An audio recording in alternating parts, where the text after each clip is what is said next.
Bismillahirrahmanirrahim. Alhamdulillahi alamin. Wassalatu wassalamu ala asyrafil anbiya'i wal mursalin Muhammadin wa ala alihi wa sahbihi ajma'in. Amma ba'd. Insyaallah kita akan melanjutkan kembali pembacaan kitab Mujmal Usul Ahli Sunnati wal Jamaah fil Aqidah. Kitab yang sangat bermanfaat insyaallah ta'ala, yang menghimpun prinsip-prinsip dan juga kaidah-kaidah menurut ahlu sunnah wal jamaah dalam memahami cara berakidah yang benar. Kitab ini telah disusun oleh Syekh Dr. Nasir bin Abdul Karim Al-Aql hafizahullahu ta'ala. Insyaallah pada kesempatan kali ini kita akan melanjutkan ke kaidah yang keempat. Baik. Qala al-muallif hafizahullahu ta'ala rabi'an usulud dini kulluha qad bayyanaha an-nabiy sallallahu alaihi wasallam wa laysa li ahadin an yuhditsa syai'an za'iman annahu minad din. Usuluddin, dasar-dasar agama, prinsip-prinsip agama, kulluha semuanya. Qad bayyanaha an-nabiy sallallahu alaihi wasallam. Sungguh telah dijelaskan oleh Nabi sallallahu alaihi wasallam. Usuluddin, perkara-perkara yang sangat mendasar. Rukun iman, rukun Islam, iman kepada Allah, iman kepada Rasul, kemudian cara beribadah kepada Allah Subhanahu wa taala yang dasar, maka semuanya telah dijelaskan oleh Nabi sallallahu alaihi wasallam. Dasar-dasarnya.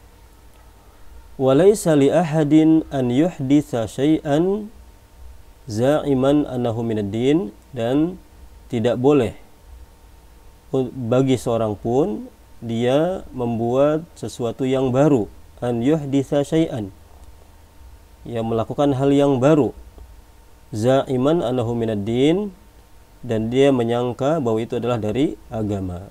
Apa yang disebut dengan bid'ah, baik dalam akidah atau dalam ibadah atau dalam pemikiran, maka tidak boleh, karena Nabi sallallahu alaihi wasallam telah menjelaskan seluruh dasar-dasar ilmu agama. Maka di sini adalah kaidah yang sangat penting, yang sangat prinsipal, bahwa agama ini telah sempurna dan tidak boleh seseorang kemudian menambah apa yang sudah sempurna yang telah dijelaskan oleh Nabi sallallahu alaihi wasallam. Inilah yang diyakini oleh Ahlus Sunnah wal Jamaah. Tidak boleh seseorang kemudian menambah suatu keyakinan, menambah suatu pemikiran, menambah suatu ibadah yang mana tidak ada dalilnya dari Al-Quran dan juga Sunnah Nabi sallallahu alaihi wasallam. Oleh karena itu para ulama menjelaskan akan kesesatan beberapa sekte yang keluar dari petunjuk Nabi sallallahu alaihi wasallam, karena mereka menambah apa yang tidak ada dalam agama ini, seperti Khawarij, Mu'tazilah, Syiah dan sebagainya. Kaidah yang kelima, at-taslimu lillahi wa li rasulihi sallallahu alaihi wasallam dhahiran wa batinan. At-taslim, menyerahkan diri kepada Allah, wa li rasulihi, dan kepada rasulnya. Artinya taat, artinya mengikuti, tunduk kepada hukum Allah dan juga rasulnya. Dhahiran wa batinan, baik secara dhahir dan juga secara batin. Secara dhahir, kalau kita diperintahkan untuk masuk Islam, masuk Islam. Kita diperintahkan untuk beriman, diperintahkan sholat, kita sholat. Haji, kalau mampu haji. Melaksanakan apa-apa yang menjadi ketundukan kita kepada Allah Subhanahu wa taala. Wa batinan, dan juga secara batin, secara keyakinan. Menerima semua yang datang dari Al-Qur'an dan sunnah Nabi. Al-Quran mengatakan Allah satu, Allah itu Rabb kita, Allah ilah kita.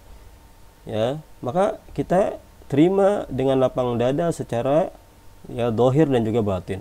Ya, Allah memerintahkan kita salat, memerintahkan kita saum, maka di samping fisik ini kita juga melaksanakan, maka batin ini juga yang menerima apa yang menjadi perintah dan ketentuan Allah Subhanahu wa taala. Fala yu'aradu syai'un minal kitabi, ya, maka tidak boleh dipertentangkan sedikit pun dari Alkitab, ya, tidak boleh diperselisihkan, tidak boleh dipertentangkan. Au as-sunnah as-sahihah biqiyasin, atau tidak boleh juga mempertentangkan as-sunnah as-sahihah, ya, sunnah yang sahih, hadis yang sahih biqiyas, dengan ya qiyas. Jadi tidak boleh membenturkan apa yang sudah tetap dari Al-Qur'an dan sunnah Nabi yang sahih dengan menggunakan qiyas. Para ulama mengatakan la ijtihada ma'an nas. Ya, tidak boleh berijtihad kalau ada nas yang jelas, ya, diantaranya dengan qiyas ini, menggunakan qiyas. Ya, tidak boleh menolak sedikit pun dari Al-Quran dan juga hadis yang sahih menggunakan qiyas, ya. Wala dzauqin, dan juga tidak menolak Al-Quran dan Sunnah menggunakan ya perasaan. Wala kasfin, tidak juga penyingkapan tabir, ya, misalnya dengan bertapa atau dengan tidur atau dengan cara yang lain, tidak. Ya, memahami Al-Quran dan Sunnah itu adalah sebagaimana yang kita jelaskan di kaidah yang ketiga, ya, bahwa memahami Al-Quran dan Sunnah itu adalah dengan menggabungkan nusus-nusus yang menjelaskan ya dalil tersebut, pemahaman para salafus saleh, ya, dan orang-orang yang mengikuti mereka, ya, dan juga dari makna yang diambil dari bahasa Arab. Itu cara memahami Al-Quran dan Sunnah. Kemudian setelah memahaminya, maka kaidah kelima ini wajib menerima dan juga taat kepada Allah dan juga Rasulnya, ya, secara zahir dan juga batin, ya. Tidak boleh kemudian menolak Alkitab dan juga Sunnah yang sahih, ya, hadis yang sahih menggunakan qiyas, ya, atau perasaan atau penyikapan tabir, karena ini adalah cara-cara yang bukan ya dijelaskan oleh para ulama ahli sunnah wal jamaah dalam mencari kebenaran. Wala qauli syekhin, tidak juga dengan pendapat seorang syekh. Wala imam, tidak pula dengan pendapat seorang imam. Wa nahwi dzalik, ya, dan yang semacamnya. Tetapi kalau sudah jelas ya hukumnya, perkaranya dari Al-Quran dan Sunnah, maka wajib diterima, tidak boleh ditolak dengan alasan apapun.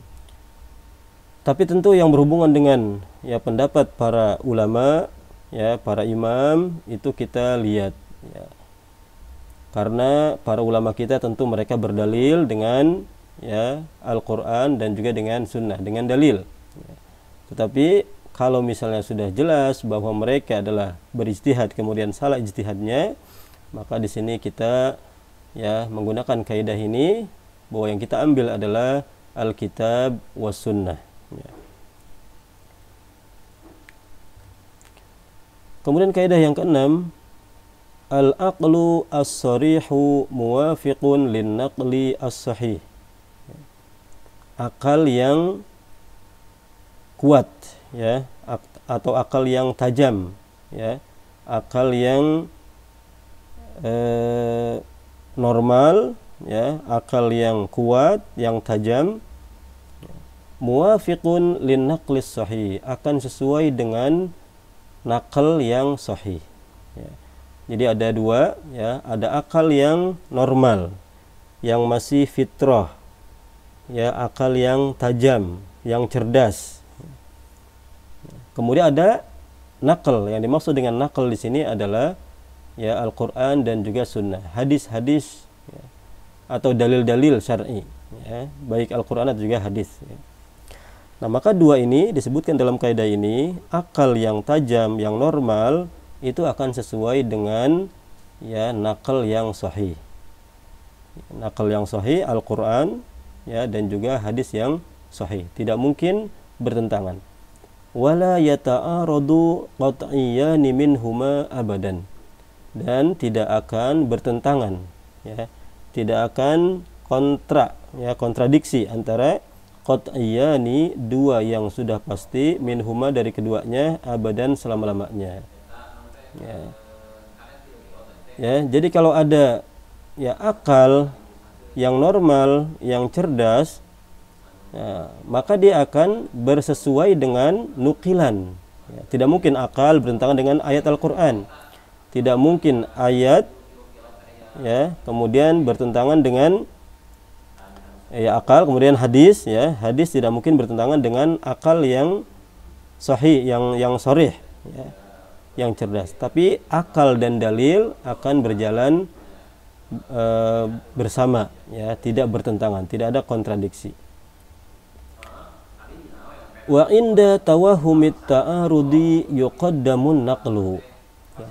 Dan pada waktu disangka ya, pada waktu disangka at-ta'arud, ada kontradiksi antara akal dengan nakal, yuqaddamun nakal, karena didahulukan nakal ya, dalil ya. Kenapa didahulukan dalil? Karena dalil ini Al-Quran dan Sunnah itu adalah maksum ya. Kalau sudah jelas ya ada ayatnya dan disepakati oleh para ulama, kemudian ada hadisnya yang sahih, maknanya disepakati oleh para ulama ya, maka itu tidak mungkin salah ya. Al-Quran dan hadis yang sahih ya tidak mungkin salah ya. Maksum ya. Nah, oleh karena itu maka didahulukan yang dalil, bukan dari akal, karena akal manusia itu adalah lemah. Satu manusia dengan manusia yang lain itu berbeda pemahaman.